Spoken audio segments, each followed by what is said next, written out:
நான் இன்சர்ட் பண்ணல, அதனால் எனக்கு வராது. மற்றபடி எஸ் அவுட்டில் பார்ப்பேன் என்ன வந்திருக்குன்னு சொல்லிட்டு. ஸோ சப்டொமைன்ஸ் எடுத்திருக்கீங்க, தெரியுதா உங்களுக்கு? இதெல்லாமே சப்டொமைன்ஸ் இங்கே எடுத்துருக்கிறது. And one more interesting thing நான் இந்த டூல் பற்றி சொல்லணுன்னா, நான் வந்து GUIயில் ஒரு ஆப் டெவலப் பண்ணணும்னு பண்ணலை. நான் எப்படி ரீகான் ஃபைன் பண்ணுவேனோ, நான் எப்படி ரீகான் என்னோட மெத்தாலஜி இருக்கோ அதை தான் நான் வந்து இந்த டூலாக நான் டெவலப் பண்ணியிருக்கேன். ஓகேவா? ஸோ நான் பண்ணுற அதே ஃப்ளோவில் தான் பண்ணோம். இப்போது நீங்கள் எல்லாருமே லைவ் ட்ரை பண்ணுவீங்க. லைவ் பண்ணுறப்போ டேரெக்டாக HTTPX கொடுப்பீங்க, இல்லை செப்பரேட்டாக ஒரு போர்ட்டு கொடுப்பீங்க. பட் நான் என்ன பண்ணுவேன்னா, நாப்னு சொல்லிட்டு ஒரு டூல் இருக்குது.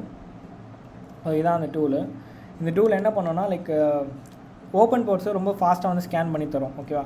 ஸோ அந்த ஸ்கேன் பண்ண அந்த அவுட்புட்டை தான் வந்து நான் லைவ்க்கு கொடுப்பேன். ஸோ சம்டைம்ஸ் எனக்கு யூனிக்கான டேட்டா வந்து என்னால் வந்து உள்ளே போக முடியும். இப்போ எக்ஸாம்பிள், இதில் எதனா ஒரு சைட் வந்து போர்ட் 443 தாண்டி வேறு எதனா வந்து ஓப்பனில் இருக்கும். அதில் 443ல் வேஃப் வச்சுருப்பாங்க, வேறு எதனா வந்து வேஃப் இருக்காது.